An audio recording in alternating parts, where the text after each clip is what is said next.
Hello दोस्तों, तो कैसे हो आप सभी लोग। तो आज हम स्टार्ट करेंगे अपना मॉडर्न हिस्ट्री का next topic governor governor general and viceroy. ये आज हम पूरा कवर कर लेंगे। तो ये आप सभी लोगों को पता होगा कि बहुत इम्पोर्टेंट टॉपिक है ना। हर साल लगभग में हर एग्ज़ाम में, चाहे एसएससी का हो, रेलवे का हो, कोई भी एग्ज़ाम दे रहा हो, एक क्वेश्चन या दो क्वेश्चन आ ही जाता है। एक तो 100% पक्का ही है ना। तो पढ़िए ध्यान से, है ना।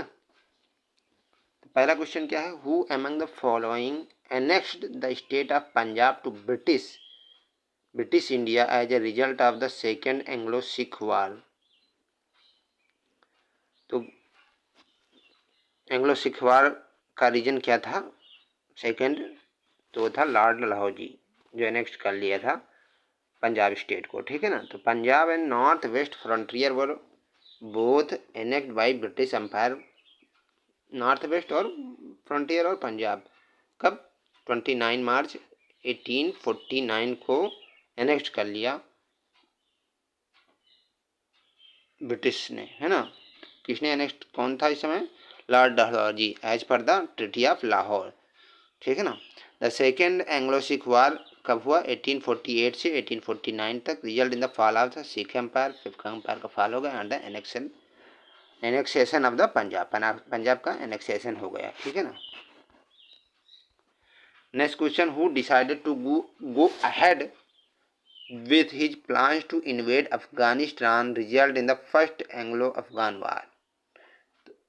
तो फर्स्ट एंग्लो अफगान वार का रिजल्ट क्या था, कौन था मतलब, तो ये हुआ है लॉर्ड ऑकलैंड के टाइम पे, ठीक है ना। On 1 October 1830 Auckland 38 Lord Auckland issued the Simla Declaration attacking Dost Muhammad Khan for making unprovoked attack on the empire of our ancient ally Maharaja Ranjit Singh, है ना। Going on to declare that Shuja Shah was popular through Afghanistan and would enter his former reclaim surrounded by his own troops.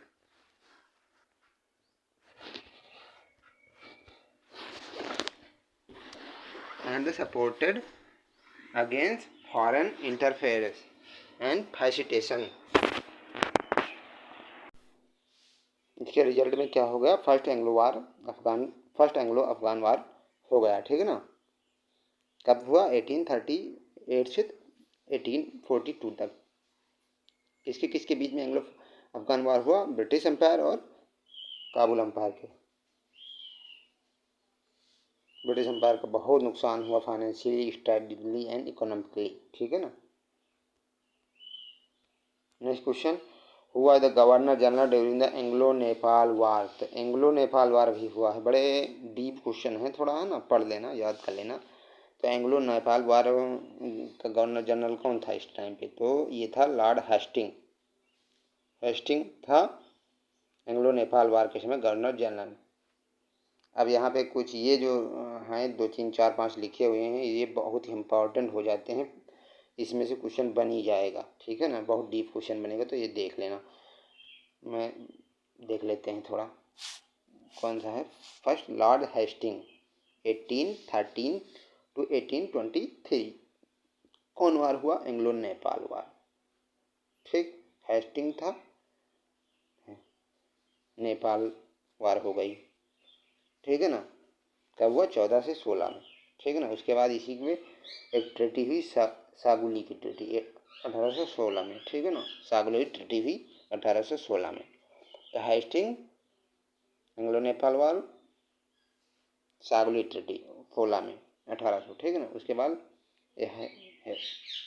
Hater बंदा चला गया नेपाल के लिए। उसके बाद कौन आया, अब लॉर्ड वेलरजली आया। लॉर्ड वेलरजली बल्कि इससे पहले था, 1798 से 1805।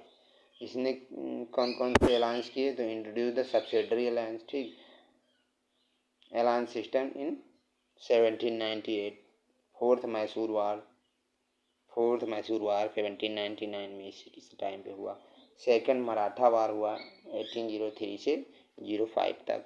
तो मराठा वार सेकंड, मैसूर वार फोर्थ और सब्सिडरी अलायंस ये लॉर्ड वेलेस्ली।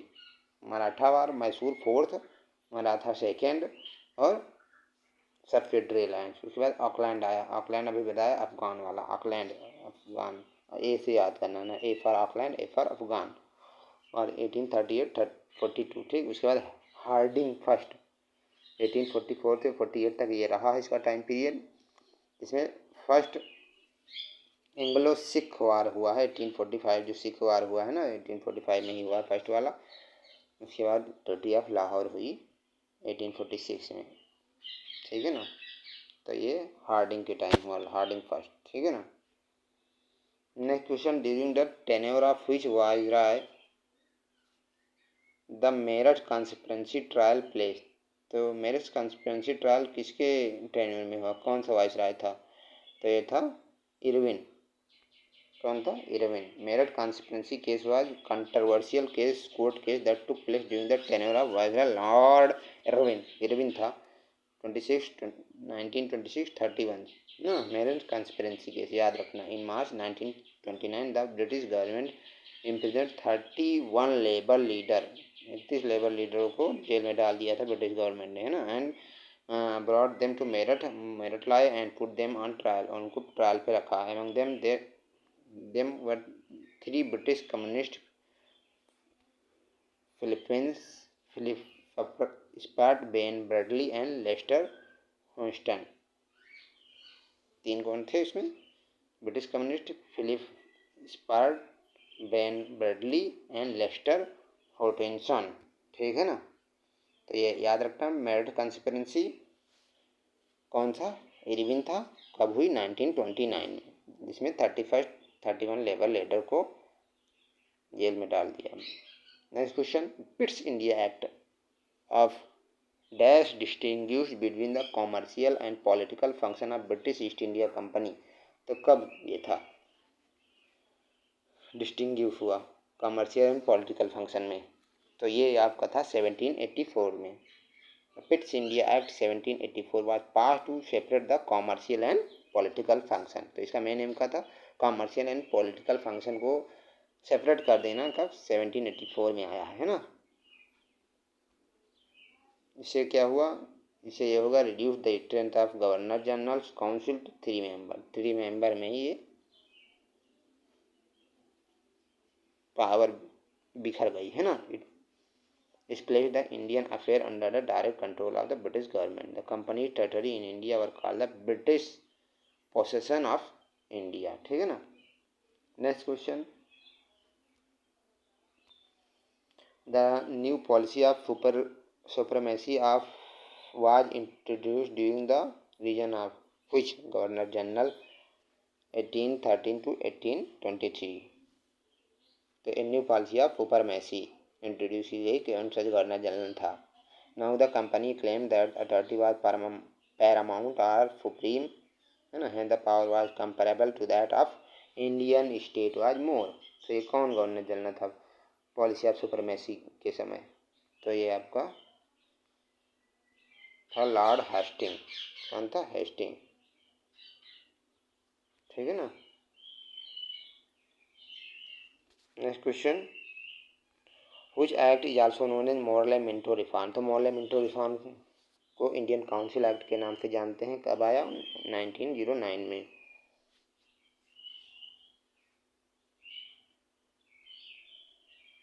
ठीक है ना। Next question, what was the distance covered for the first time by train between Bombay and Thane 1853 में। लॉर्ड डलहौजी के टाइम पे ये 1853 में ट्रेन चली बॉम्बे से थाड़े के बीच में और 34 किलोमीटर डिस्टेंस कवर किया, ठीक है ना। समझे? कौन था? गवर्नर जनरल लॉर्ड डलहौजी, इसे फादर ऑफ इंडियन रेलवे भी कहा जाता है, ठीक है ना। वो जब the following governor general of Bengal had declare the practice of sati illegal. तो सती को इलीगल कर दिया। कौन था बंगाल का गवर्नर जनरल इसने था डिक्लेयर किया? तो ये विलियम बेंटिक था, राजा राम मोहन राय के टाइम पे, है ना।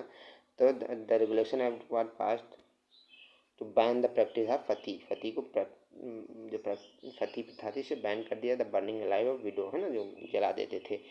इन 1829 the Indian activist Raja Ram Mohan Roy along with the Christian activity made them governor general Lord William Bentinck pass the Bengal sati regulation act 1823 में, है ना, फती को इलीगल कर दिया।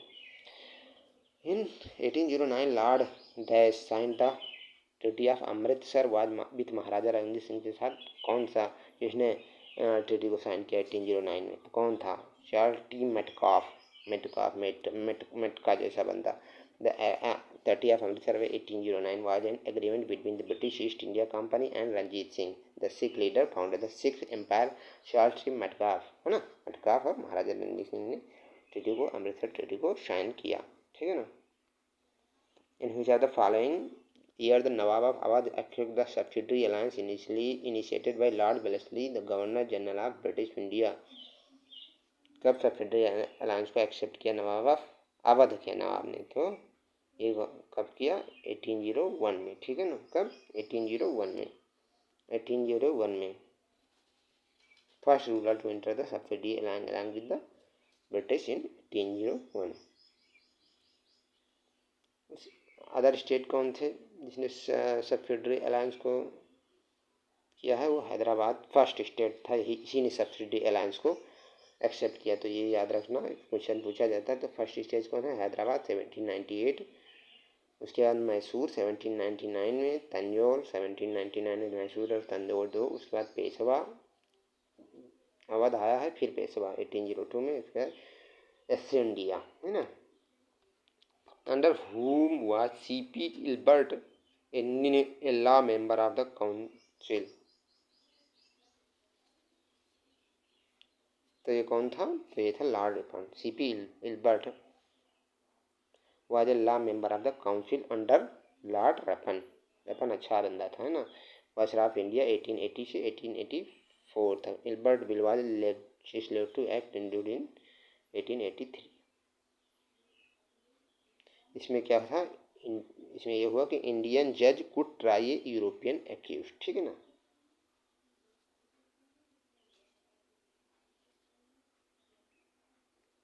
Next question, who among the following formulated a policy which came to be known as the doctrine of lapse? देखो कितनी बार आया हुआ है डॉक्ट्रिन ऑफ लैप्स। किसने फॉर्मुलेट किया है पॉलिसी को? बहुत इंपॉर्टेंट क्वेश्चन है। तो ये है डलहौजी, डॉक्ट्रिन ऑफ लैप्स, ठीक है ना। The Governor General of East India Company in 1848 to 1846, Lord Dalhousie introduced doctrine of lapse। इसमें क्या था? तो the policy helped the company take over territory of rules who did not have natural hair, ठीक है।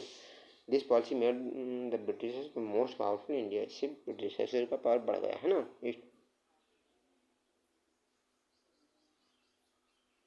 Doctrine of lapse कहाँ से start हुआ? वह सतारा 1848, जयपुर जैतपुर 1849, संभलपुर 1849, बाग 1850, Udaipur 1850, Jhansi 1853, Nagpur 1854। Who designed the administrative code of to separate revenue administration from judicial administration? तो किसने design किया revenue separate revenue administration from judicial administration को? फिर किसने सेपरेट किया? तो वो था लॉर्ड कॉर्नवालिस, है ना। बंगाल का गवर्नर जनरल था। कब था? गवर्नर ऑफ बंगाल था ये। 1786 से 1793 design administrative code to separate revenue administration से रेवेन्यू जुडिशियल एडमिनिस्ट्रेशन को सेपरेट किया। It is known as Cornwallis code. इसे कॉर्नवालिस कोड के नाम से भी जाना जाता है। Next question, Elphinstone was the governor of which province of India during 1819 to 1827? तो एल्फिंस्टोन वाज द गवर्नर, कहाँ का ये गवर्नर था? 1819 से 27 तक। तो ये था आपका बॉम्बे का, ठीक है ना। एल्फिंस्टोन कहाँ का है? बॉम्बे का, ठीक है ना।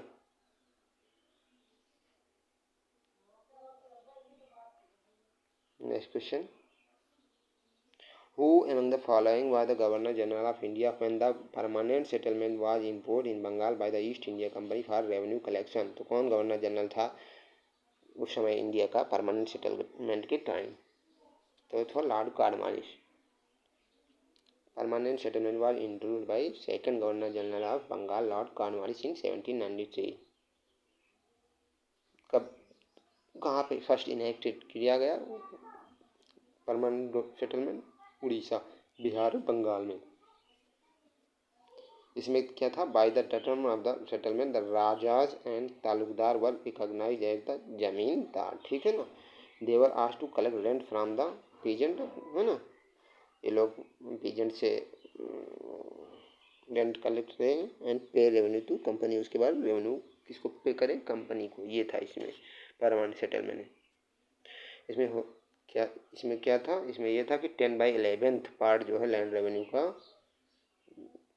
उसमें से टू द ब्रिटिश को 10/11 ऑफ इट इनको और ये रखें और बाकी कंपनी को दें, ठीक है ना। 10/11 का 1/8 ये रखेंगे, बाकी का रेवेन्यू उसको पे करेंगे ब्रिटिशर्स को, ठीक है ना। Next question, who is known as the father of civil services in India? तो लॉर्ड कॉर्नवालिस को ही सिविल सर्विसेज का फादर कहा जाता है और परमानेंट सेटलमेंट भी इसी ने ही करवाया था 1793 में। पहले कौन से स्टेट थे? उड़ीसा, बिहार और बंगाल, याद रखना।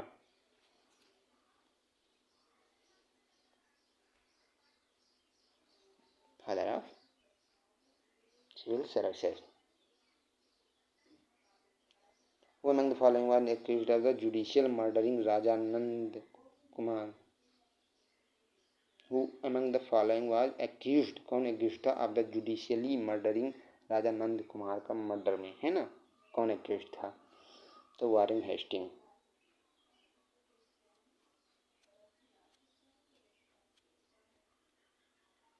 Next question, governor general lord Dalhousie had said about the princely state of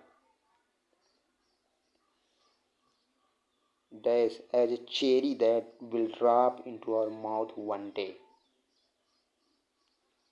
तो लॉर्ड डलहौजी ने ये कहा है प्रिंसली स्टेट के बारे में कि cherry that will drop into our mouth one day. तो कौन सा स्टेट है ये? तो ये था अवध। अवध के बारे में कहा है, cherry that will drop in और माउथ वन डे। कब कहा? 1851 में, ठीक है ना। और 1856 में फिर इसने ब्रिटिशर्स ने अवध को जीत लिया, है ना। Doctrine of life lord Dalhousie, ठीक है ना। फिर British governor abolish the directory system in Bengal. तो डायरेक्टरी सिस्टम बंगाल में किसने अबोलिश कर दिया? कौन सा गवर्नर जनरल था? तो वह वारेन हेस्टिंग। 1773 से 1785 तक था ये। Abolish the dual system in Bengal, जिससे रॉबर्ट क्लाइव ने लगाया था 1775 में, ठीक है ना।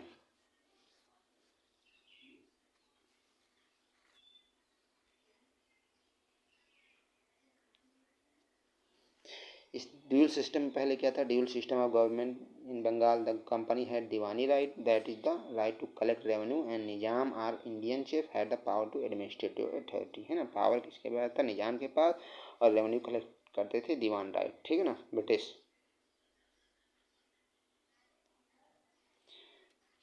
उसके बाद जब ये ख़त्म हो गया तो क्या हुआ? After the abolition dual system इन 1772 किसने ख़त्म किया?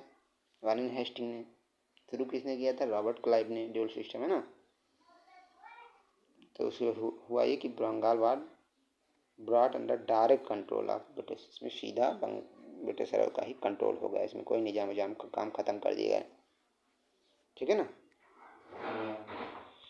अच्छा, इससे क्वेश्चन बचे हैं, देख लेते हैं, टाइम है।